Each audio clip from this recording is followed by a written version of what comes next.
It's probably just me, but I still dream about getting the cookie sandwich from the Great American Cookie Company. That beautiful double sugar cookie, icing-filled thing with the red and green sprinkles all around it. And I think very fondly about that rare occasion when my mom would give in and buy me one. Well, not one, but two, because I always insisted on the cookie sandwich. It's time to make one, because it's been far too long.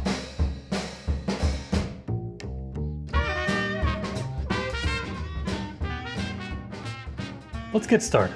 First things first, we are going to whisk together about 420 grams of all-purpose flour, nice, a tablespoon of cornstarch, a teaspoon and a half of baking powder, a half a teaspoon of baking soda, and a half a teaspoon of salt in a medium bowl until well combined.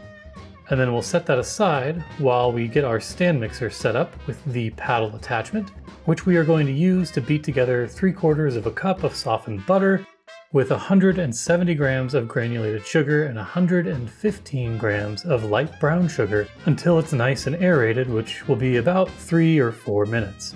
Then you want to add in 2 teaspoons of vanilla extract followed by a 1/4 teaspoon of lemon extract, and then a 1/4 cup of light corn syrup followed by an egg and an egg yolk. I typically prefer to put any eggs I have in a baking project into its own separate bowl ahead of time, just in case I crack in any shells. It's really easy to remove, and then I don't have to worry about maybe having a really off-puttingly crunchy bite later on. Once the wet mixture is well incorporated, we're going to start combining in the dry mixture in thirds. Typically, you will need to run the stand mixer a little slower in these parts so you don't spray flour everywhere. Once this is all fully combined, you'll go ahead and cover it in plastic wrap and throw it in the fridge for about 30 minutes just to firm up. While that's all firming up, it is the perfect time to go ahead and set the oven to 375 degrees Fahrenheit. It's also the perfect time to work on our frosting. And if you're going to make these back-to-back like I did, I would recommend taking your cookie mixture and placing it into a smaller bowl, putting that in the fridge, giving your stand mixer bowl a quick clean, and then putting it back on to get after the frosting. We're going to add a stick of butter followed by 2.5 cups of powdered sugar. You're going to want to do this in batches after the butter has had a little bit of time to get whipped up. And then once that is nice and incorporated, just add a little pinch of salt, 2 teaspoons of vanilla extract, and if you want with these cookies, you could also add, an 1/8 or a 1/4 teaspoon of lemon extract in there. I opted not to just because I wanted there to be at least a little bit of a contrast between the sugar that I was putting between the other 2 pieces of sugar. So after that, you just need to get this to the right consistency. Typically, you'll do this with either milk or heavy cream, but if you have creamer lying around or some coconut creamer like I do, you can also use that. And honestly, if you're in a pinch, water will work just fine. I promise. We're putting in 2 to 3 tablespoons here, and you're not going to notice any difference in sugary goodness in flavor from that. So really don't make an extra trip to the store just to have cream or milk on hand for this. Just use water. After that, we're just going to put this into a piping bag, which I'm not going to show you because honestly, it was a real cluster. I've never been good at putting frosting into piping bags, and so there's really no need for me to share that with you and torture you too.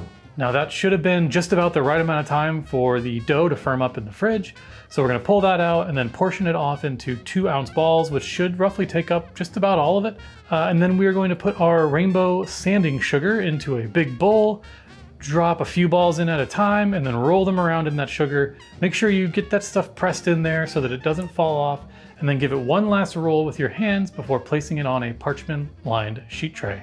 And you want to give that, somewhere between 1.5 to 2.5 inches of space between each ball. You don't need to be perfect about it because I'm going to show you something after these come out that can help you fix the shape of them if they happen to merge into each other just a little bit. So once those are all portioned out, you'll put your cookies into the oven, and these are going to go for just about 11 or 12 minutes total. And about halfway through, you'll rotate the sheet tray in the oven just to make sure these cook evenly all around. And then once you are done, these are going to look quite beautiful. They're not going to brown that much, but they are going to look done. You'll know this. Just make sure you don't overdo them because you don't want something crunchy, and they will set up and firm up quite a bit more after they come out because, as you'll have noticed, this is a bit of a thicker cookie dough batter. So once the cookie dough is out of the oven, we're going to take this 2-inch mold. It might be a 2.5-inch mold. I'm not honestly entirely sure. And then you're going to want to get it rotated just enough around the cookie that you can get the whole thing inside of there and just start circling it around back and forth like this. and you'll see that it basically fixes all the imperfections on the edge of your cookie. Just keep in mind you'll want to do this within 5 minutes of the cookies coming out before they set up too much. Now you just have to be patient and wait. You're going to want to wait until these cookies fully cool off. If you don't wait, that frosting is, basically a lot of butter with sugar in it, and it'll melt, and you don't want that. But you know, the wonderful thing about making cookies like this is that you don't have to make cookie sandwiches out of all of them. You could eat one whole while you wait. It's not too hard. All right, so now that these have cooled off, we are going to assemble our cookie sandwiches. So you're going to take one cookie, flip it upside down, and then with your piping bag and a fairly wide insert, you will want to start from the center in a swirl moving outwards so you get a good, even, roughly ½ inch layer of frosting on that cookie. And then you're just going to crown your beautiful cookie sandwich. And that's really all there is to it. From there, as they say, just repeat. Practice makes perfect. So, how did we do? Well, I'll tell you what, we've got one beautiful looking cookie right here. And I'll tell you what, it sure looks a lot like what I remember eating as a kid. So why don't I just let my fat ass dive in? Honestly, no notes except more frosting. I think there was definitely more frosting on the one I had as a kid. Look, I can't tell you that this does taste 100% like the one I had as a kid because how the hell would I know at this point? But sure as shit seems like it tastes like the one I had as a kid.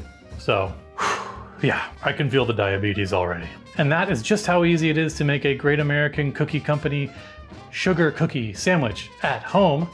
And don't forget to like and subscribe, tell your friends, tell your enemies, tell the Great American Cookie Company to build more locations. But until next time, you'll see me and I probably won't see you.